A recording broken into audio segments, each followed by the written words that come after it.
بسم اللہ الرحمن الرحیم۔ میں بہت شکر گزار ہوں جامعہ احسان القرآن کا اور اس کی انتظامیہ کا کہ انہوں نے یہ ایک خوبصورت محفل سجائی ہے فروغ اردو کے عنوان سے، اور مکرمی بلال احمد صاحب کا ممنون ہوں کہ انہوں نے مجھے یاد کیا اور یہاں حاضر ہوا ہوں میں۔ محترم المقام انیس احمد مظاہری صاحب اور استاد مکرم ڈاکٹر مرغوب حسین طاہر صاحب بھی تشریف رکھتے ہیں۔ مرغوب صاحب میرے استاد بھی ہیں، میں نے پنجاب یونیورسٹی میں ان سے 2 برس تک باقاعدہ طور پہ ایم اے میں پڑھا بھی ہے، تو ان کے سامنے تو ویسے ہی کچھ کہنا جو ہے وہ جسارت کے زمرے میں آتا ہے، تو میں اجازت چاہوں گا۔ اور جیسا کہ بلال صاحب نے کہا کہ اردو قواعد اور املاء کے حوالے سے چند ایک نکات آپ کے سامنے رکھنے کی کوشش کرتا ہوں۔ یہ جو موضوع ہے قواعد اور املاء کا، خاص طور پر یہ کسی بھی زبان کے حوالے سے بہت آپ سمجھ لیجئے کہ بنیادی حیثیت کا حامل ہے، کیونکہ زبان جب تک گفتگو کی صورت میں رہتی ہے اور ادا ہوتی رہتی ہے آپ سے، تو اس وقت تک قواعد کا سلسلہ جاری رہتا ہے، اور جب اسے تحریر کرنے کی صورت پیش آتی ہے تو پھر ہمیں املاء، حروف کو لکھنے کا انداز، الفاظ کو لکھنے کا انداز، اس سے واسطہ پڑتا ہے۔ تو یہ کسی بھی زبان کے حوالے سے بہت بنیادی نوعیت کی یہ 2 چیزیں ہیں جنہیں ہم قواعد اور املاء کے حوالے سے جانتے ہیں۔ اور بہت حد تک میرا یہ خیال ہے کہ ہمیں قواعد اور املاء کے موضوع پر کسی بھی زبان کے تعلق سے گفتگو کرنی ہو تو اس میں معروضی طرز کو اپنانا چاہیے۔ آبجیکٹیویٹی جو ہے، جو معروضیت ہے، اس کو پیش نظر رکھنا چاہیے، نہ کہ موضوعیت کو، کیونکہ قواعد اور املاء کے موضوع میں بہت ساری باتیں جو ہیں وہ اصولوں پر مبنی ہوتی ہیں، تو اصول جو ہیں وہ کسی خاص جذبات سے نہیں جڑے ہوئے ہوتے یا کسی خاص رویے سے نہیں جڑے ہوئے ہوتے، تو اس لیے موضوعیت کی جگہ معروضیت جو ہے وہ ان دونوں موضوعات پر گفتگو کرتے ہوئے پیش نظر رہنی چاہیے۔ تو میں بھی کوشش کروں گا کہ معروضی انداز میں قواعد اور املاء کے حوالے سے جو کچھ بنیادی چیزیں ہیں جو مختصر سے وقت میں آپ کے سامنے رکھی جا سکتی ہیں وہ آپ کے سامنے بیان کر دی جائیں۔ ویسے تو قواعد اور جو املاء ہے اس کا سلسلہ اتنا وسیع ہے کہ کئی ایک نشستوں میں اس پر گفتگو ہو سکتی ہے۔ اس میں جتنی نزاکتیں ہیں، جتنی باریکیاں ہیں، اور جتنے اس کے موضوعات اس سے جڑے ہوئے ہیں، جو اس کے متعلقات ہیں، وہ کئی ایک ہیں، تو صاف ظاہر ہے کہ اس مختصر سے وقت میں ان سب پر گفتگو بھی نہیں ہو سکے گی، تو یہ بھی کچھ پیش نظر آپ کے رہے تو چند چیزیں اس حوالے سے بھی میں آپ کے سامنے رکھوں گا۔ آپ جانتے ہیں کہ قواعد کے لیے ہم انگریزی میں گرامر کی اصطلاح استعمال کرتے ہیں، اور اردو میں یا عربی میں یا فارسی میں اس کے لیے قواعد کی اصطلاح استعمال کی جاتی ہے۔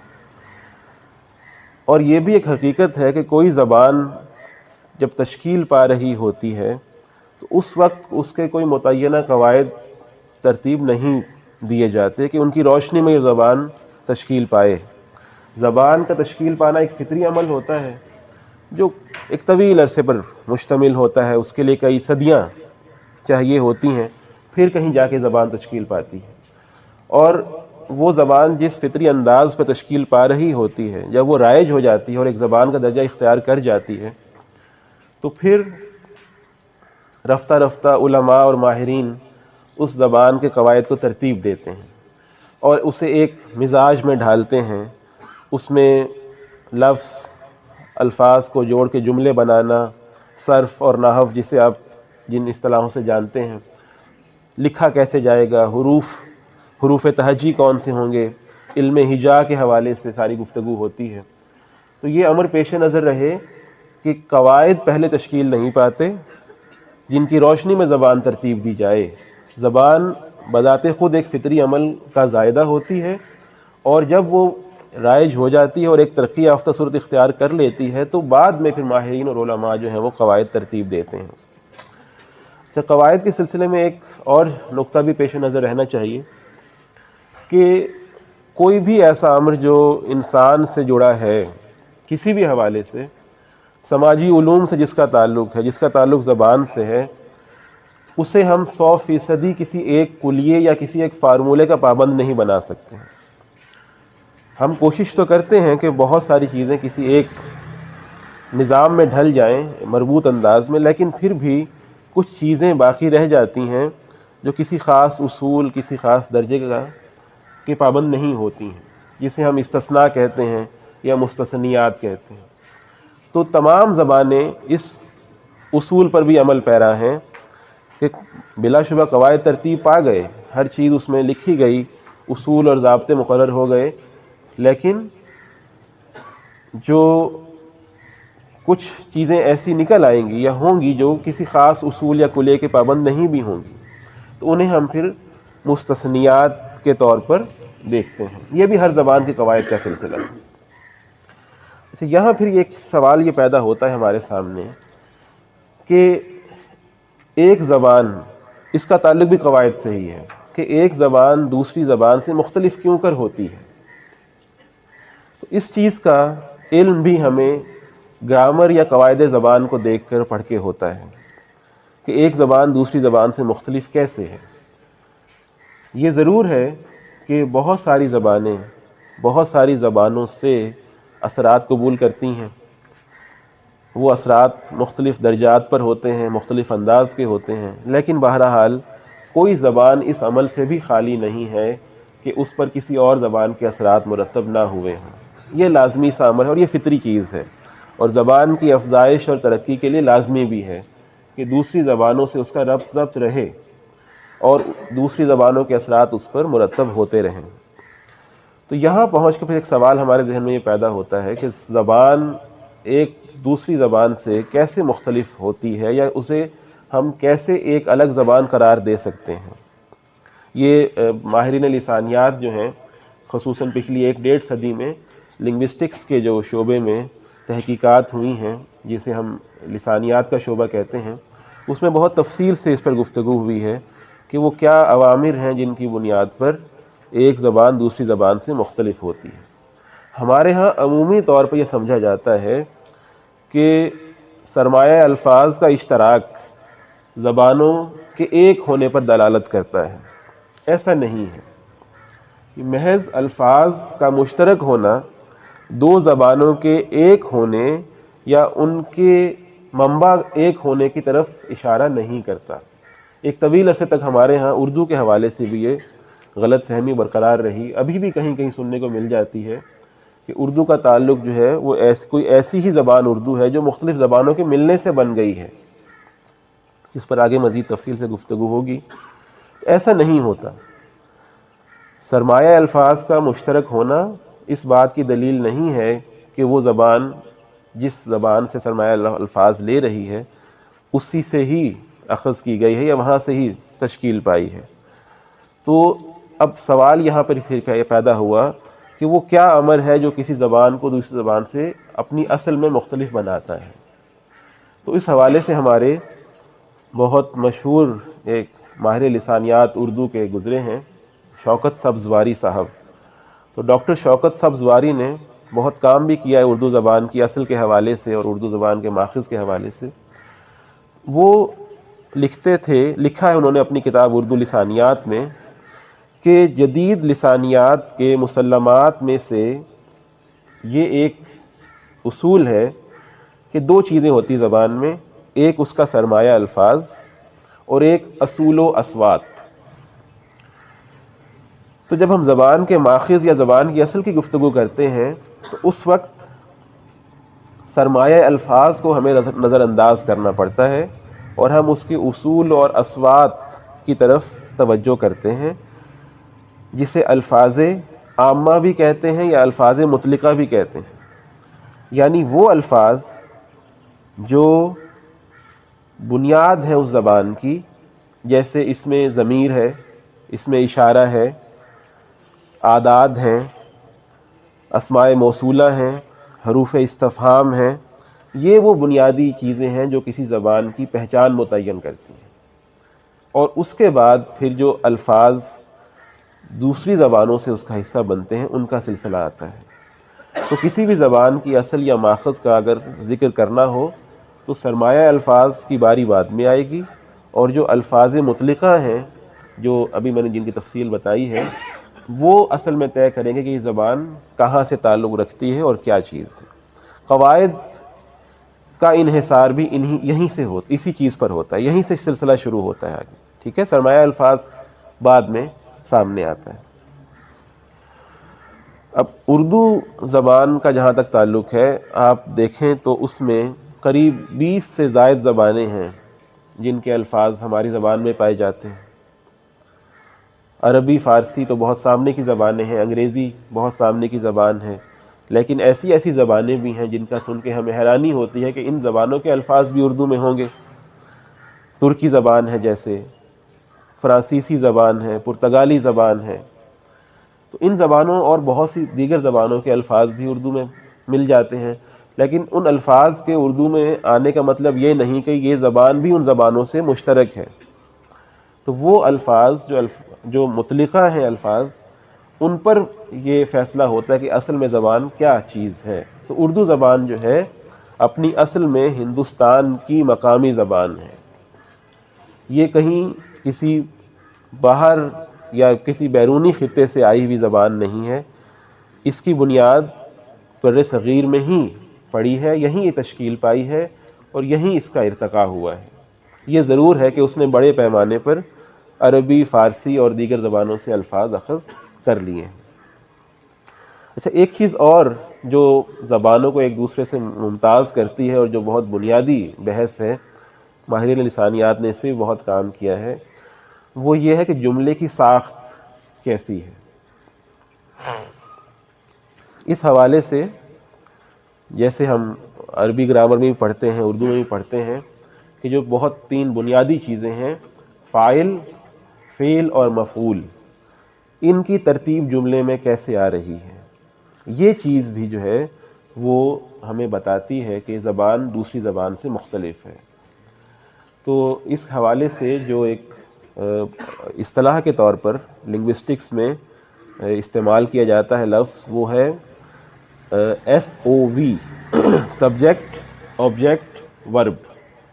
یعنی SOV آرڈر کیا ہے کسی زبان کا، کہ اس میں سبجیکٹ یعنی فاعل، آبجیکٹ یعنی مفعول اور ورب یعنی فعل وہ کس طرح جملے میں لایا جا رہا ہے۔ تو دنیا بھر میں جو زبانیں بولی جاتی ہیں جن کی تعداد تقریباً 6000 سے زائد ہے، ان سب کا تجزیہ کیا گیا اور جو نتائج اخذ کیے گئے کہ اس میں SOV آرڈر جو ہے وہ کس ترتیب پر ہے، اس پہ پھر اندازہ ہوا کہ دنیا کی جو بیشتر زبانیں جو 45% ہیں کل زبانوں کا، ان میں سبجیکٹ، آبجیکٹ اور ورب یہ ترتیب ہے جس سے جملہ جو ہے وہ جس کی ساخت بنتی ہے، اور اس کے بعد پھر سبجیکٹ، ورب اور آبجیکٹ یہ 42% ہے۔ تو یوں سمجھ لیں کہ تقریباً 90% تک زبانیں جو ہیں وہ ان 2 آرڈرز کی پابند ہیں۔ تو عربی زبان جو ہے اس میں جملے کی ساخت آپ بخوبی جانتے ہیں کیا ہو سکتی ہے، کہ اس میں SOV آرڈر پہلے آئے گا یا SVO آرڈر آئے گا، آپ بتا سکیں گے؟ اس میں یعنی کہ سبجیکٹ یعنی فاعل، مفعول اور فعل کی ترتیب ہے، کیا فاعل، فعل اور مفعول کی ترتیب ہے؟ فعل، فاعل اور مفعول، ٹھیک ہے۔ لیکن اردو زبان کا یہ آرڈر نہیں ہے، اردو زبان کا آرڈر یہ نہیں ہے، لہٰذا یہ آرڈر بھی ہمیں بتاتا ہے کہ اردو زبان مختلف آرڈر رکھتی ہے بہت ساری زبانوں سے، ٹھیک ہے۔ تو اسی بنیاد پر پھر ماہرین لسانیات نے زبانوں کے مختلف خاندان متعین کیے ہیں، فیملیز، جو بڑے پیمانے پر 3 مقرر کی گئیں اور پھر اس کے ذیلی خاندان بہت سارے کیے گئے۔ تو عربی زبان جو ہے وہ ایک الگ خاندان سے ہے اسی تعلق کی بنیاد پر، اردو زبان جو ہے وہ ایک الگ خاندان سے ہے۔ تو اس کے پیچھے بھی یہی بنیادی باتیں ہیں جن کی طرف میں اشارہ کر چکا ہوں۔ تو یہ ساری چیزیں جو ہیں پس منظر میں ہمارے سامنے رہنی چاہیے جب بھی ہم اردو زبان کے حوالے سے یا اردو زبان کے قواعد کے حوالے سے گفتگو کریں تو یہ سب تفصیلات جو ہیں ہمارے ذہن میں ہونی چاہیے کہ زبان ایک زبان سے مختلف کیوں کر ہوتی ہے، اور وہ بنیادی عناصر کون سے ہیں جو ایک زبان کو دوسری سے مختلف بناتے ہیں۔ جملے کی ساخت، فعل فاعل مفعول کی ترتیب، اور جو اسماء اشارہ، اسماء ضمیر، اسماء موصولہ، اعداد وغیرہ وغیرہ، یہ چیزیں آتی ہیں۔ سرمایہ الفاظ اس کے بعد زیر بحث آتے ہیں۔ یہ کچھ چیزیں جو ہیں یہ آپ کے ذہن میں رہنی چاہیے۔ اردو زبان جو ہے اس کی تاریخ کوئی بہت پرانی نہیں ہے، تقریباً آپ سمجھ لیں کہ 6 صدیاں 7 صدیاں جو ہیں وہ گزری ہیں اس زبان کو تشکیل پائے اور ارتقا ہوئے اس کے۔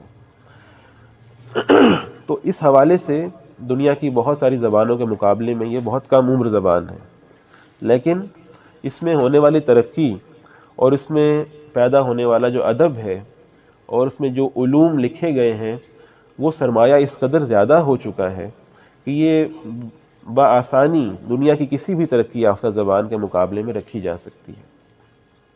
تو ہمارے ہاں جیسے شروع میں نے آپ سے گزارش کی تھی کہ زبان جب تشکیل پا رہی ہوتی ہے فطری انداز میں تو اس وقت قواعد کی ضرورت نہیں ہوتی، نہ کوئی قواعد ترتیب دیے جاتے ہیں۔ جب زبان تشکیل پا جاتی ہے پھر ماہرین کی توجہ اس جانب ہوتی ہے کہ اس کے قواعد جو ہیں وہ منضبط انداز میں تحریر کر لیے جائیں۔ تو اہل اردو جو تھے انہوں نے بھی اس کی ضرورت بہت طویل عرصے تک محسوس نہیں کی کہ قواعد کو جو ہے وہ باقاعدہ انداز میں تحریر کر لیا جائے یا ترتیب دے دیا جائے۔ تو اس امر کی ضرورت بھی ہمارے ہندوستان کے اردو بولنے لکھنے والوں سے پہلے انگریزوں نے اور یورپیوں نے محسوس کی تھی۔ 17ویں صدی میں 18ویں صدی میں جب یہاں پہ یورپ کی مختلف اقوام کے افراد تجارت کی غرض سے آئے، پھر رفتہ رفتہ یہاں کی سیاست پہ بھی ان کا غلبہ ہوتا چلا گیا اور یہاں کا نظام سلطنت رفتہ رفتہ سنبھال لیا انہوں نے، تو انہوں نے 19ویں صدی کے اوائل میں یہ سلسلہ شروع کیا کہ بر صغیر میں جو مختلف زبانیں بولی جاتی ہیں ان کے قواعد جو ہیں وہ ہمارے سامنے آنے چاہیے تاکہ ہم اپنے اہلکاروں کو اس زبان کو سکھانے میں آسانی محسوس کر سکیں۔ تو 19ویں صدی میں تقریباً آپ پوری 19ویں صدی ہی سمجھ لیجئے ہمیں اردو قواعد کی جتنی بھی کتابیں ملتی ہیں، جو بھی اصول منضبط ہوتے ملتے ہیں، وہ سب کے سب بیشتر 99% یورپینز اور ان میں سے بھی انگریزوں کے ترتیب دیے ہوئے زیادہ ہیں، جنہوں نے یہاں آ کر اس زبان کو سیکھا اور پھر آگے اپنے اہلکاروں کو سکھانے کے لیے لغات بھی ترتیب دی، قواعد بھی ترتیب دیے وغیرہ وغیرہ۔ اہل اردو کی توجہ جو ہے اس کی جانب 20ویں صدی میں ہوتی ہے، اور کچھ لوگ 19ویں صدی کے اواخر میں مل جاتے ہیں، لیکن باقاعدہ انداز میں 20ویں صدی میں ہمیں اردو قواعد کو اہل اردو کی جانب سے ترتیب دیے جانے کا سلسلہ ملتا ہے۔ تو اس حوالے سے سب سے اہم نام جو ہے وہ مولوی عبدالحق کا ہے، جنہوں نے آج سے تقریباً 100 برس پہلے 1910 کی دہائی میں اردو قواعد کے نام سے ایک بہت جامع کتاب لکھی، جس میں انہوں نے تفصیل سے اس زبان کے جتنے بھی نمایاں عناصر تھے، اس کی ساخت اور اس کی تشکیل کے حوالے سے جو نکات تھے ان کے پیش نظر بہت مفصل انداز میں اور بہت منطقی انداز میں سائنسی طریقے سے اس کو ترتیب دیا۔ تو مولوی عبدالحق جو ہے ان کا اس سلسلے میں انہیں اولیت حاصل ہے۔ اس کے بعد پھر ایک طویل سلسلہ ہے، ہمارے بہت سارے ماہرین نے قواعد کے حوالے سے بہت گہرائی میں جا کے کام کیا اور بہت سی کتابیں اس حوالے سے سامنے آتی رہیں، جن کا ذکر میں آخر میں کروں گا تاکہ آئندہ اگر آپ مطالعہ کرنا چاہیں تو ان کتابوں کو ضرور دیکھیں۔ اسی طرح املاء کا سلسلہ جو ہے اس کا بھی قواعد کے ساتھ ساتھ ہی اس پر توجہ دینا شروع کیا گیا، اور 1920-30 کی دہائی میں اہل اردو نے اس ضرورت کو محسوس کیا کہ ہمارے پاس کوئی ایک یکساں انداز اور یکساں نظام ہونا چاہیے جو اردو لکھنے والوں کے سامنے ایک ماڈل کے طور پہ پیش نظر رہے۔ اس سے پہلے قواعد ہی کی طرح یورپینز نے اور انگریزوں نے املا کے حوالے سے بھی خاصا کام کر رکھا تھا. انہیں جس نوعیت کے مسائل کا سامنا کرنا پڑتا تھا ان کی آسانی کے لیے انہوں نے اردو املا کے لیے بھی بہت ساری کچھ اصلاحیں بھی تجویز کی تھیں، کچھ نظام بھی اختیار کر رکھے تھے. تو قواعد کے ساتھ ساتھ املا بھی جو تھی وہ ایک خاص ان کا موضوع تھا جس پر کام کیا. لیکن پھر 20ویں صدی میں اہل اردو نے بھی اس پہ بہت کام کیا اور پھر یہ سلسلہ آج تک کسی نہ کسی صورت میں جاری ہے. یہاں ایک اور اصطلاح جو ہے اس کا بھی بتانا ضروری ہے آپ کو، وہ ہے اسٹینڈرڈائزیشن، معیار بندی. کسی بھی زبان کو ایک سٹینڈرڈ کی ضرورت ہوتی ہے، اسے ایک معیار چاہیے ہوتا ہے. اس پر نئے لکھنے والے یا جو لوگ اس کے بولنے والے ہیں وہ جب کچھ تحریر کر رہے ہیں تو انہیں اس کو پیش نظر رکھنا ہوتا ہے. ہمارے اردو میں چیزوں کو سٹینڈرڈائز کرنے کا رجحان ایک طویل عرصے تک نہیں تھا. بہت سے علماء جو تھے وہ اپنی دانست میں جو انہیں بہتر لگتا تھا اس ماڈل کو اختیار کر لیتے تھے، لیکن معیار بند کرنا یا معیار بندی کا جو سلسلہ تھا وہ کوئی رائج نہیں ہو سکا. 1970 کی دہائی میں ہندوستان میں اور پھر 1980 کی دہائی میں پاکستان میں ادارہ جاتی سطح پر حکومتی اداروں نے اس مہم کا ایک ڈول ڈالا کہ اردو تحریر کے لیے، اردو املا کے لیے کوئی ایک ہمارے پاس یکساں انداز ہونا چاہیے جو سب کے سامنے ایک ماڈل کے طور پر کام آئے. تو اس حوالے سے ایک بہت اچھا مختصر سا کتابچہ ہندوستان میں سامنے آیا. جو لوگ اس کمیٹی کا حصہ تھے جنہوں نے املا پر ساری نظر دوڑائی اور اس میں اصلاحیں تجویز کی، اور پھر اس طرح پاکستان میں بھی یہ سلسلہ 1980 کی دہائی میں سامنے آتا ہے. لیکن یہ مسئلہ بھی بہرحال ہے کہ ہمارا مجموعی طور پر قومی مزاج زیادہ تر جو ہے وہ سٹینڈرڈائزیشن کی طرف ابھی بھی نہیں ہے اس کی توجہ. ہم کوشش تو کرتے ہیں کہ 70-80% تک وہی اصول جو ہمیں سکھائے گئے ہیں یا جن کو ہم نے خود سے دیکھا ہے، پڑھا لکھا ہے، انہیں پر ہی عمل کرتے رہیں. کہیں کوئی اگر اپنی ذاتی محنت سے کوشش کرتا ہے تو اسے کچھ مزید چیزوں کا بھی پتہ چل جاتا ہے، لیکن لوگ جو ہیں وہ زیادہ تر طرز کوہن پر ہی اڑے رہتے ہیں. طرز نو اختیار کرنا ان کے لیے ذرا مشکل ہوتا ہے. تو اردو املا کے بھی بہت سارے مسائل ایسے ہیں جن کا آگے ذکر آتا ہے کہ ہمارے ہاں ابھی بھی بہت ساری غلط فہمیاں بھی رائج ہیں املا کے حوالے سے، اور مختلف الفاظ کے لکھے جانے کا انداز جو ہے اس میں بھی بہت ساری چیزیں ابھی بھی محل نظر ہیں. اچھا، املا یا قواعد کی طرف ہم آتے ہیں تو سب سے پہلے ہمارے سامنے ایک سوال پیدا ہوتا ہے کہ حروف تہجی کا سلسلہ کیا ہے اس زبان میں اور انہیں کیسے لکھا جائے گا. یہ تو آپ کو معلوم ہے کہ ہم اردو لکھنے کے لیے جو خط استعمال کرتے ہیں وہ خط نستعلیق عام طور پر استعمال ہوتا ہے، کہ ایک زمانے میں خط نسخ بھی استعمال ہوتا رہا ہے، اور یہ عربی زبان جس انداز میں لکھی جاتی ہے اردو بھی اسی انداز میں لکھی جانی شروع ہوئی ہے. وہی اسکرپٹ ہے جو عربی زبان کا ہے. پہلے یہ فارسی زبان کے لیے مستعمل ہوا اور پھر وہاں سے یہ اردو زبان اس میں لکھی جانی شروع ہوئی. لیکن ایسا نہیں ہے کہ اردو زبان میں صرف وہی حروف تہجی ہیں جو عربی اور فارسی زبان میں ہیں. اردو زبان جو ہے وہ اصوات کے اعتبار سے جو ہے وہ بہت مالا مال ہے ایک انداز میں، اور ایک محتاط اندازے کے مطابق اردو میں تقریباً 60 سے زائد اصوات ہیں. اچھا، یہاں پہ ایک بات یہ بھی آپ سمجھ لیجئے کہ ضروری نہیں ہے کہ کسی زبان میں جو حروف تہجی کی تعداد ہے وہی تعداد اس زبان کی اصوات کی بھی ہو. یہ دو الگ الگ چیزیں ہیں. کسی زبان میں پائی جانے والی اصوات جو ہیں ان کی تعداد اور ہو سکتی ہے، اور جو اس زبان کے حروف تہجی ہیں ان کی تعداد اور ہو سکتی ہے. جیسے انگریزی زبان میں ان کے حروف تہجی کی تعداد 26 ہے، لیکن ان کے ہاں جو اصوات ہیں ان کی تعداد 40 سے زائد ہے. تو اردو میں بھی یہی سلسلہ ہے کہ ہمارے ہاں اصوات کی تعداد جو ہے وہ 60 سے زائد ہے. اور جو حروف تہجی ہیں ہمارے ہاں، اس پر بھی بہت ساری مختلف اور متضاد آرا رہی ہیں، اور یہ امر ابھی تک جو ہے وہ فیصل نہیں ہو سکا کہ اردو میں اصل میں حروف تہجی کی صحیح تعداد کیا ہے۔ لیکن پاکستان میں جو اردو زبان کی ترویج و ترقی اور فروغ کے لیے جو سرکاری سطح پہ ادارہ قائم کیا گیا تھا، مقتدرہ قومی زبان، جس کا آج کل نام ادارہ فروغ قومی زبان ہے، انہوں نے ماہرین کی ایک کمیٹی اور ان کی مشاورت کے بعد یہ نتیجہ اخذ کیا، اور یہ چیز انہوں نے ایک معیاری اردو قاعدے کے نام سے پبلش بھی کی، جس کے مطابق اردو زبان میں حروف تہجی کی تعداد 54 ہے۔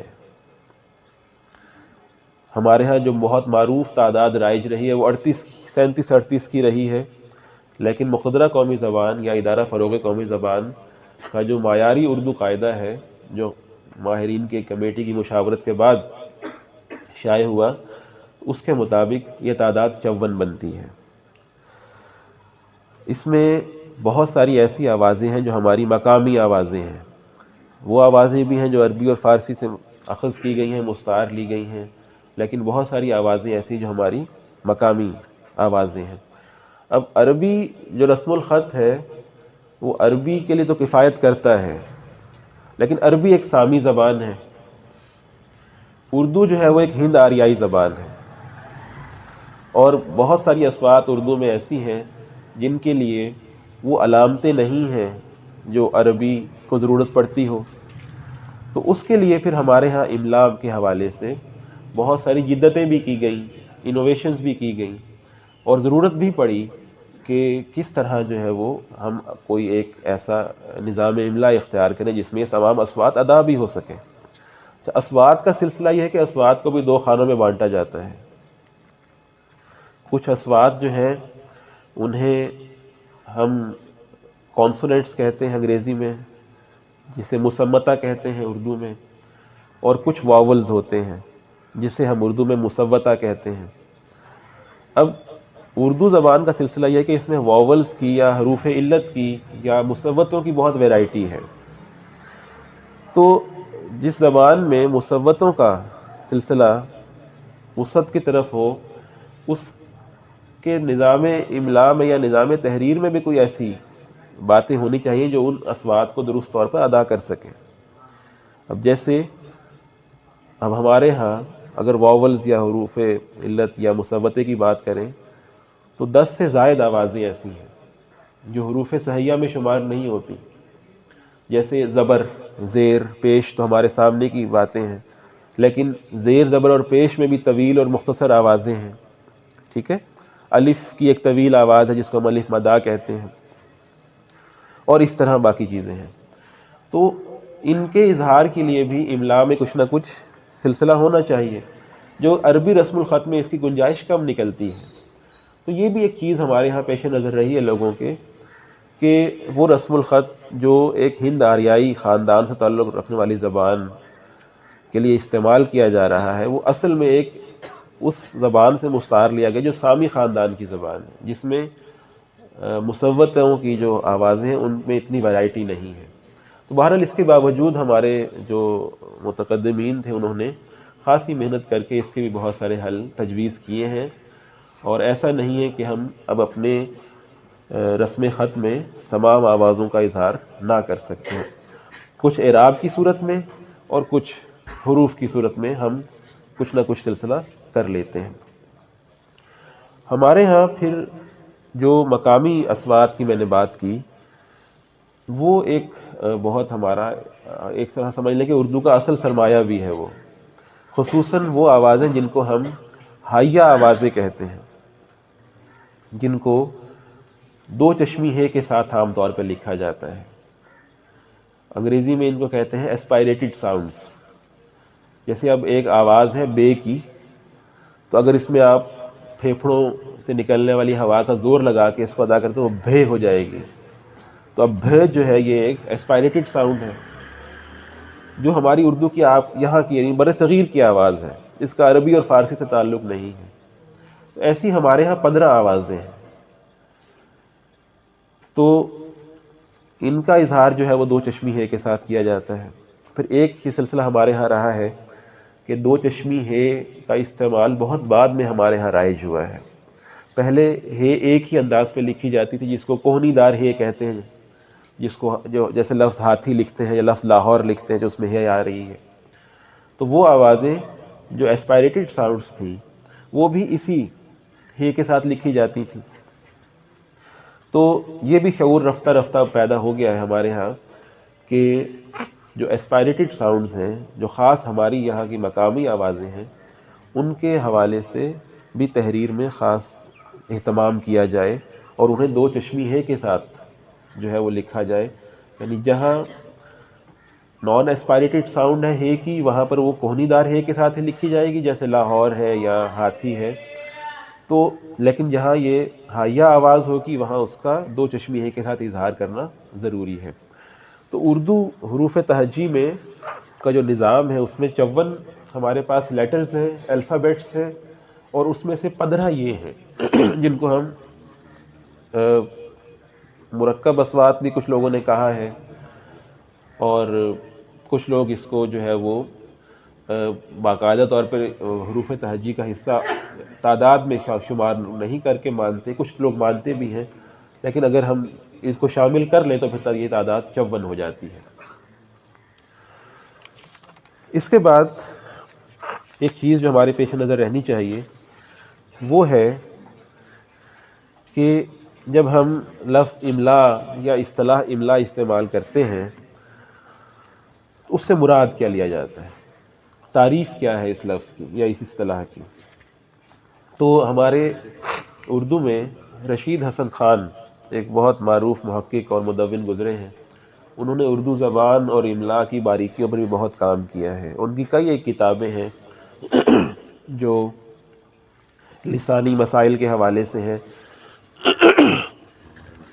اور اردو املا کے حوالے سے ہیں. تو انہوں نے اس حوالے سے خاصا کام کر رکھا ہے. وہ یہ لکھتے ہیں کہ جب کسی لفظ کو اس طرح لکھا جائے کہ جیسے اس کے لکھنے کا حق ہے، وہ اس کا صحیح املا کہلائے گا. یا دوسرے الفاظ میں املا لفظوں کی صحیح تصویر کھینچنا ہے. اب حروف ہیں وہ کیا چیز ہے؟ وہ اصوات کی تصویر ہے. ہم نے ایک علامت مقرر کر لی ہے کہ اس آواز کے اظہار کے لیے یہ ایک علامت تحریر کی جائے گی. وہ کوئی بھی ہو سکتی تھی، ہم نے جو منتخب کر لی وہی رائج ہو گئی. تو جو حروف تہجی ہیں وہ بنیادی طور پر اصوات کی تصویریں ہیں، علامتیں ہیں. تو لفظوں کی تصویر ہے، جو اصوات ہیں ان کی تصویر لفظ ہے، حرف ہے. تو رشید حسن خان کہتے ہیں کہ اس ضمن میں 4 نکات کو پیش نظر رکھنا چاہیے املا کے حوالے سے. نمبر 1 وہ یہ کہتے ہیں کہ کسی لفظ میں جن حروف کا آنا ہو انہیں لکھنا چاہیے، چاہے اس میں مطلب تبدیل ہوتا ہو یا نہ ہوتا ہو. اب یہ نقطہ کیا ہے کہ اردو زبان کے حروف تہجی میں اس پر ایک بڑا اعتراض بھی رہا ہے اور اس پر بڑی گفتگو بھی ہوئی ہے کہ ایک ہی آواز کو بیان کرنے کے لیے متعدد حروف پائے جاتے ہیں، خاص طور پر زال، زے، زواد، زوئے.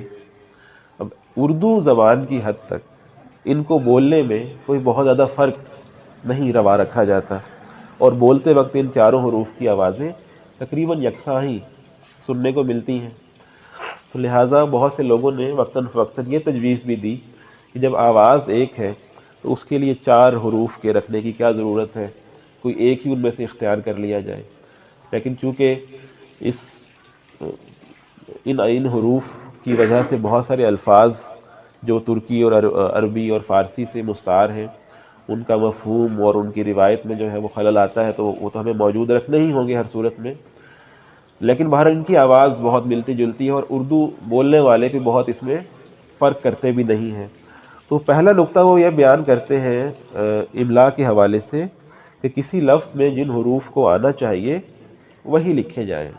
اور اس کی مثال وہ دیتے ہیں کہ جیسے لفظ ہے غزل، غضب، نظر، اب یہ لفظ جو ہے ان میں زا کی جو آواز ہے کہیں زوئے آ رہا ہے، کہیں زے آ رہا ہے، کہیں زال آ رہا ہے، کہیں زاد آ رہا ہے.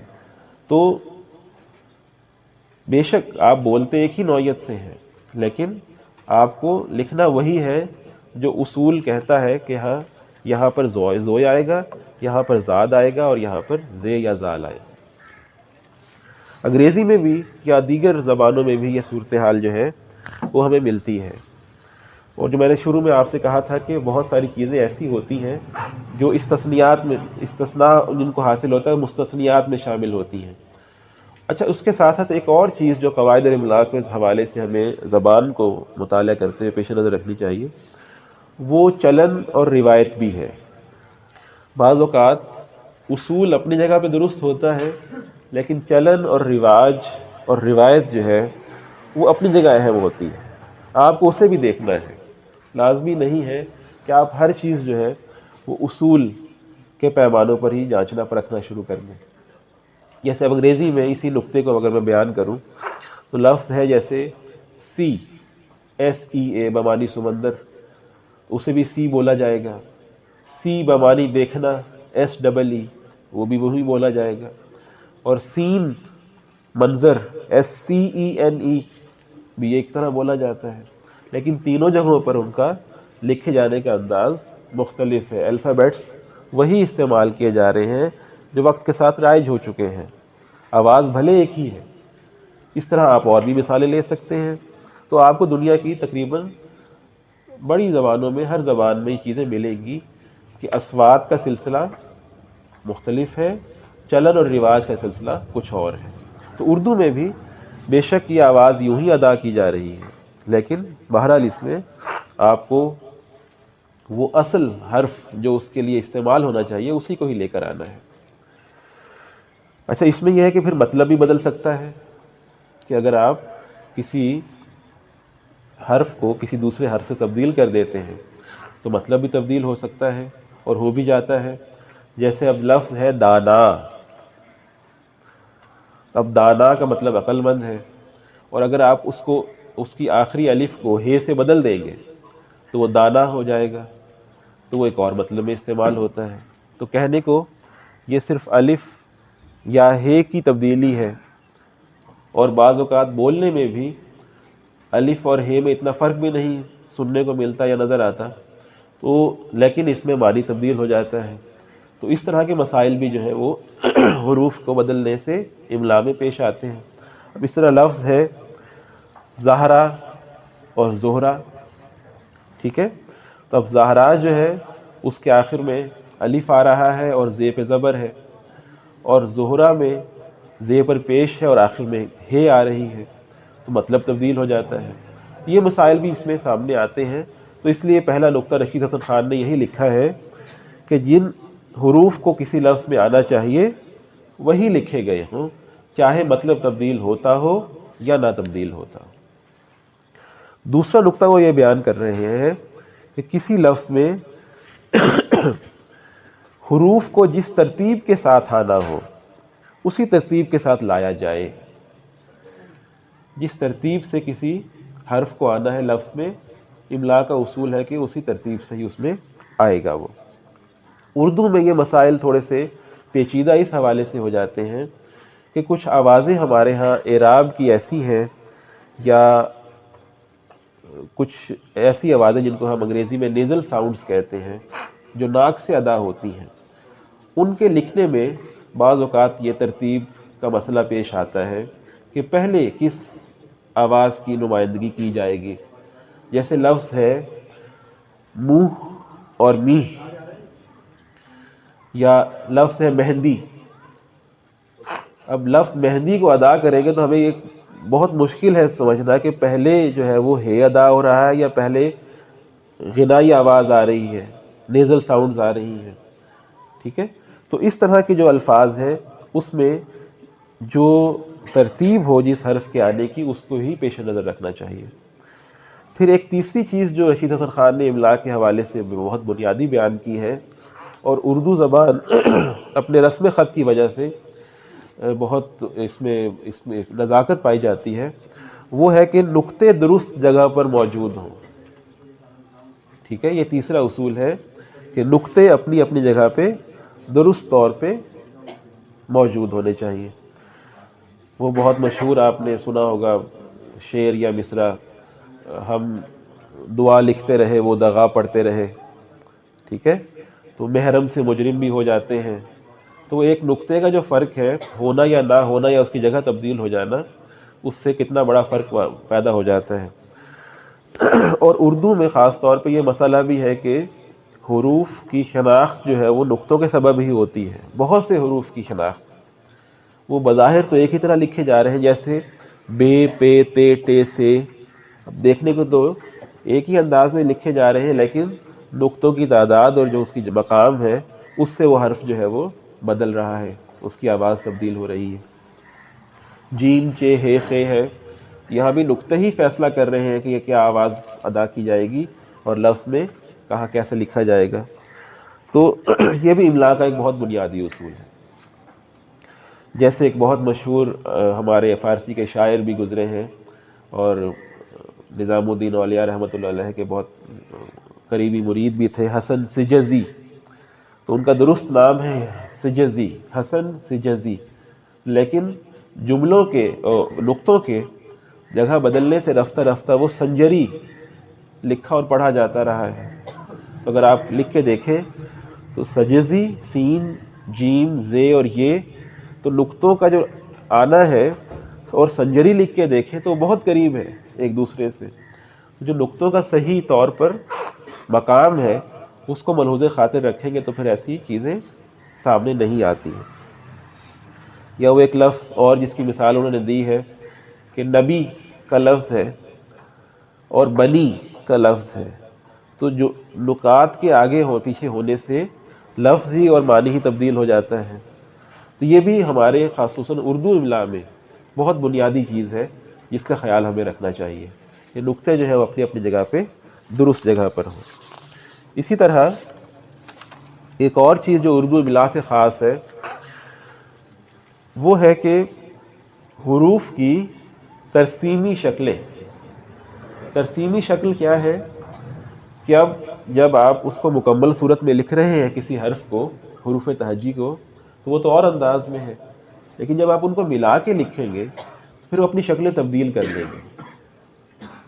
جیسے بے ہے, اب بے کسی لفظ کے آخر پہ آئے گا تو اور شکل میں آئے گا, درمیان میں آئے گا تو اور شکل میں آئے گا, اور آغاز میں آئے گا تو اور شکل میں آئے گا. تو یہ بے کی مختلف ترسیمی شکلیں ہیں. اب آخر میں جب بے آئے گا تو وہ ایک اپنی مکمل صورت میں آئے گا, اگر درمیان میں آئے گا تو ایک شوشے یا دندانے کی صورت میں آئے گا, اور آغاز میں آئے گا تو اس کی کئی ایک شکلیں ہوں گی. جیسے اب لفظ بلبل ہے, اس کا آغاز جو بے سے ہو رہا ہے وہاں بے کا اور انداز ہے, لیکن لفظ بس جو ہے اس میں بے اور انداز سے لکھی جا رہی ہے. لیکن لفظ بحث جو ہے اس میں بے آغاز میں اور انداز سے آ رہی ہے. تو ہمارا جو خط نستعلیق ہے جو عام طور پہ اب رائج ہے, جس میں ہم سب کام کرتے ہیں اپنا اور لکھتے ہیں, اس میں یہ پیچیدگیاں بھی کچھ نہ کچھ مد نظر ہمیں رکھنی چاہیے کہ جو حروف کی ترسیمی شکلیں ہیں ان کا کیا سلسلہ ہوگا. اور ضروری نہیں ہے کہ صرف چند ایک ہوں, جیسے بے کی میں نے آپ کو مثال دی ہے, اور اس شکل کے جتنے بھی حروف ہیں, پے ہے, تے ہے, ٹے, سے, ان کی ترسیمی شکلیں کئی انداز کی ہوتی ہیں. آغاز کے اعتبار سے الگ ہوتی ہیں, درمیان کے اعتبار سے الگ ہوتی ہیں, اور اختتام کے اعتبار سے الگ ہوتی ہیں. اور اس کو ہم اصطلاح میں کہتے ہیں, جو مختلف حروف کی ترسیمی شکلیں ہیں اس کو 3 اصطلاحوں میں تقسیم کر دیتے ہیں: ترکیب سابق, ترکیب لاحق اور ترکیب طرفین. کہ درمیان میں اگر وہ لفظ حرف آ رہا ہے کسی لفظ کے تو پھر کس صورت میں لکھا جائے گا, اور اگر شروع میں آ رہا ہے تو پھر کس صورت میں لکھا جائے گا, اور آخر میں آ رہا ہے تو کس صورت میں لکھا جائے گا. اس طرح کاف لفظ جو حرف جو ہے اس کی آپ دیکھیے کہ اگر یہ کتاب میں آ رہا ہے تو اور انداز میں آ رہا ہے, اگر کسی رخ کیا آخر میں آ رہا ہے تو اپنی پوری صورت میں آ رہا ہے، لیکن نلکا لفظ میں آ رہا ہے تو پھر اس کی شکل بالکل ہی بدل جائے گی، وہ گولائی کے ساتھ اوپر کشش آ جائے گی، ٹھیک ہے. تو دیکھنے کو تو کاف کا اس سے کوئی تعلق نہیں لگتا، لیکن درمیان میں آنے کی صورت میں اس کو ہم یوں ہی لکھتے ہیں. تو یہ جو حروف کی ترسیمی شکلیں ہیں ان کا درست انداز پر ہونا بھی بہت ضروری ہے. پھر ایک اور چیز جو ہمارے ہاں املاء میں جس پر اب بہت توجہ دی جاتی ہے وہ رموز اوقاف کا استعمال ہے.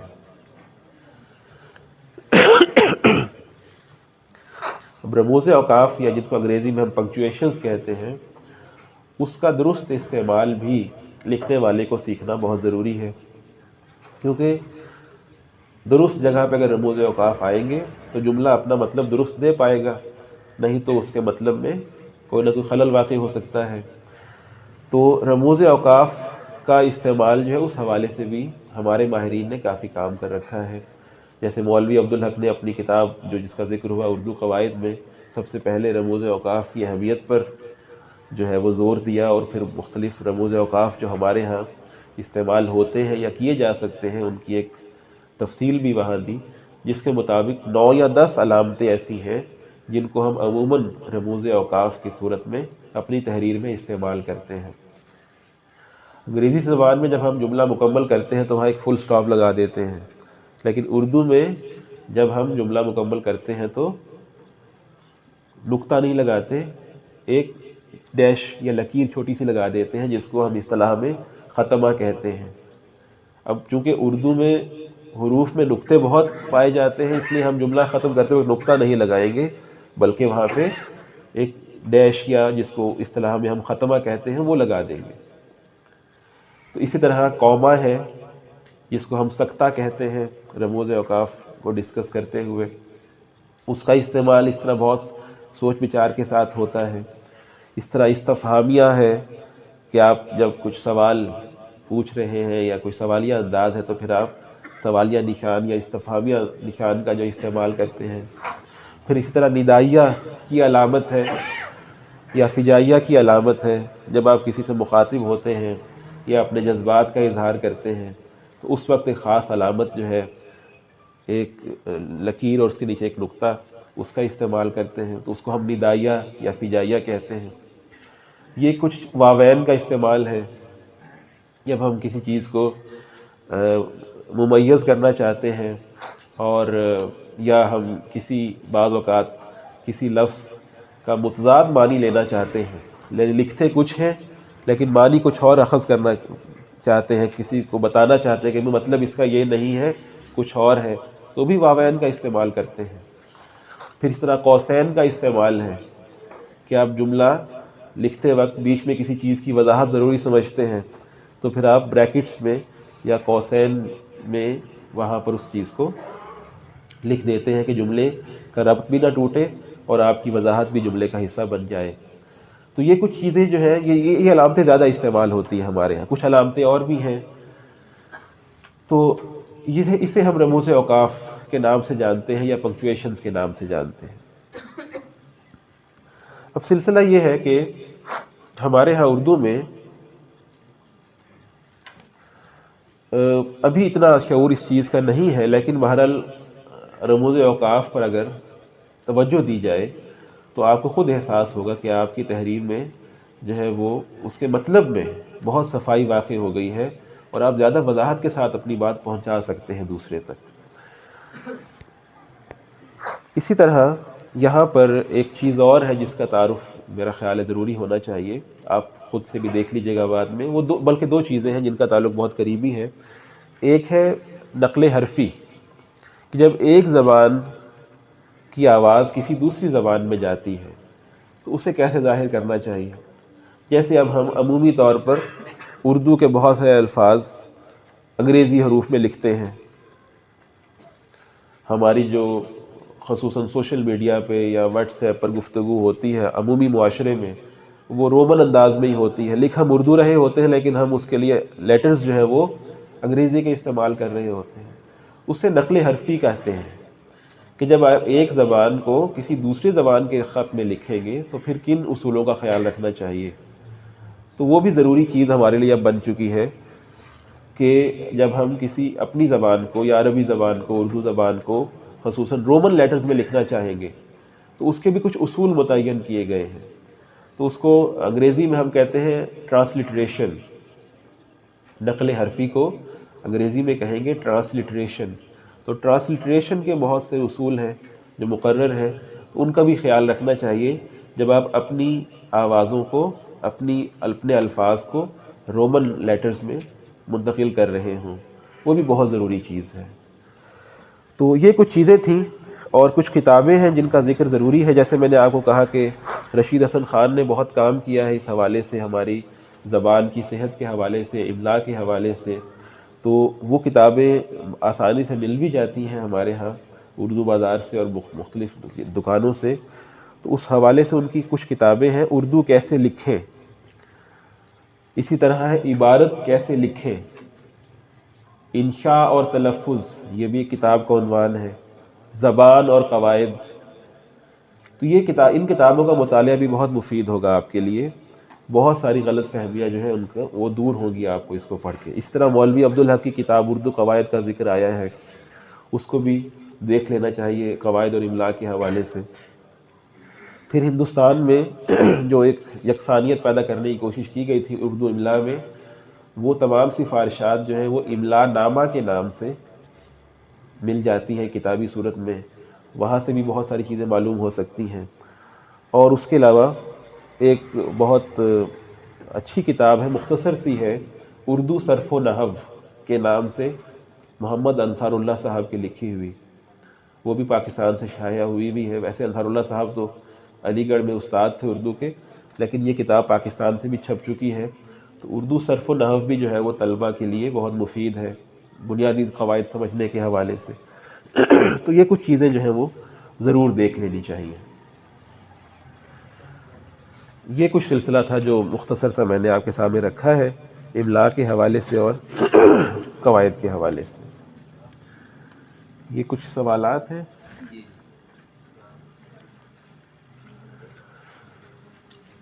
جی، پہلا سوال ہے کہ رشید حسن خان کی اردو املاء کے قواعد معاصر دور میں کس قدر قابل عمل ہیں. تو رشید حسن خان، جیسا ان کا ذکر بھی ہوا ہے، انہوں نے بہت کام کیا ہے اس حوالے سے. ان سے پہلے بھی کچھ لوگ تھے، جیسے عبدالستار صدیقی تھے، انہوں نے بھی اردو املاء کے حوالے سے بہت بنیادی نکات جو ہے وہ اٹھائے تھے. تو رشید حسن خان کی تمام باتوں سے اتفاق کرنا تو ممکن نہیں ہے. بہت سی جگہوں پہ انہوں نے جو ہے وہ اپنے ہی اصولوں کی خلاف ورزی بھی کی ہے، لیکن پھر بھی کوئی 85-90% باتیں جو ہیں وہ بہرحال اس قابل ہیں کہ ان پہ توجہ دی جائے اور ان میں سے کچھ کو اختیار ضرور کر لیا جائے. اور بہت سی چیزیں جو ہم عام طور پر غلط فہمی کا شکار ہو کے کسی اور انداز میں لکھتے ہیں، ان کو درست کر لینا چاہیے. اور اس زمانے میں املاء کے لیے کون سی کتب قابل عمل ہیں، تو میں نے ابھی ذکر کر دیا ہے کہ مختلف کتابیں جو ہیں، املاء نامہ ہے خصوصی، یا مقتدرہ قومی زبان نے ایک کتاب شائع کی تھی قواعد الاملاء کی یکسانیت کے حوالے سے، وہ ہے. آپ واقف ہوں گے دہلی میں ایک ادارہ ہے ریختہ کے نام سے. تو ریختہ نے ایک ویب سائٹ بہت اچھی قائم کی ہوئی ہے rekhta.org کے نام سے، REKHTA.org، rekhta.org. تو ان کا اس پہ ای بکس کا ایک بہت بڑا کلیکشن ہے. کوئی 1.25 لاکھ کتابیں جو ہیں اردو زبان و ادب سے متعلق اس پہ انہوں نے رکھی ہوئی ہیں، جو بآسانی پڑھی جا سکتی ہیں وہاں پہ. تو کوئی کتاب اگر آپ کو اردو زبان و ادب سے متعلق نہ مل رہی ہو تو آپ rekhta.org سے بآسانی دیکھ سکتے ہیں اور پڑھ سکتے ہیں. تو یہ ساری کتابیں آپ کو rekhta.org سے بھی مل جائیں گی، خصوصاً وہ کتابیں جو ہندوستان سے شائع ہوئی اور یہاں شائع نہیں ہوئی. گزارش یہ تھی کہ آج کل کے زمانے میں انگریزی زبان کا بہت رواج ہے، تو اردو زبان کو اتنا امپورٹنٹ کیوں قرار دیا گیا ہے. اور بہت سارے الفاظ تو اردو جو ہے وہ اپنا چکی انگریزی کے، وہ تو ہمارے زبان ہو گئے. اب جیسے گلاس ہے، پلیٹ ہے، جگ ہے، یہ انگریزی کے الفاظ ہیں، لیکن ہم نے ان کو اتنا اپنا لیا کہ ہمارے یہ لفظ ہو گئے ہیں. لیکن جو بھرمار ہے انگریزی الفاظ کی، یا جو ناروا انداز ہے انگریزی الفاظ کے استعمال کا، اس سے بچنا چاہیے.